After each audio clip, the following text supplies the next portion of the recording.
Hello everyone, நம்ம வீடியோக்குள்ளே போகலாம் வாங்க. டிஎன்பிஎஸ்சி டெட்டு பிஜிடிஆர்பி எது படிக்கலாம், ஒரே கன்ஃபியூஷனாக இருக்கே அப்படின்னு உங்களுக்கு தோணுதா? இந்த கன்ஃபியூஷன் எனக்கும் இருந்துச்சுங்க. நான் ஃபஸ்ட்டு வந்து டிஎன்பிஎஸ்சிக்கு தான் ப்ரிப்பேர் பண்ணிகிட்டு இருந்தேன். பட் அதுக்கப்புறம் பார்த்திங்கன்னா இப்போ தான் நான் பிஜிடிஆர்பிக்கு ஸ்டார்ட் பண்ண ஆரம்பிச்சிருக்கேன்.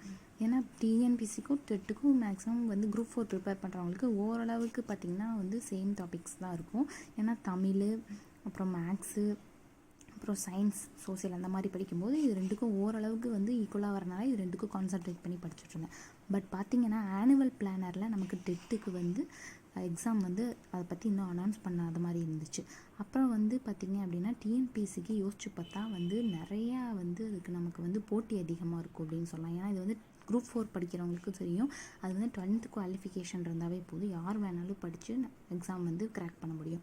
அப்போ வந்து அதில் நம்மளுக்கு நிறையா காம்படிஷன்ஸ் இருக்கும். இப்போ வந்து டெட்டு படிக்கிறது பார்த்திங்க அப்படின்னா டெட்டு வந்து யூஜி முடிச்சுட்டு பிஎட் முடித்தவங்க அப்படின்னா அவங்க வந்து பேப்பர் 2 எழுதலாம், அந்த மாதிரி இருக்கும். அதே வந்து பிஜிடிஆர்பி பார்த்திங்க அப்படின்னா UG plus PG plus BEd இது 3 கம்ப்ளீட் பண்ணவங்க தான் இது வந்து எலிஜிபிளே எழுதுறதுக்கு.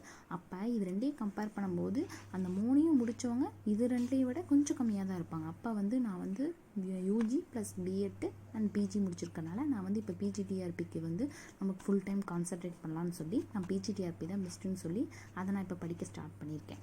நீங்கள் வந்து இது 3ல் எது படிக்கலான்னு குழப்பமாக இருந்தீங்க அப்படின்னா நீங்கள் வந்து நல்லா யோசித்து முடிவெடுத்துக்கலாம். நான் வந்து பிஜிடிஆர்பி படிக்க போகிறேன். நீங்கள் என்ன படிக்க போகிறீங்கன்னு கமெண்ட்டில் சொல்லுங்கள்.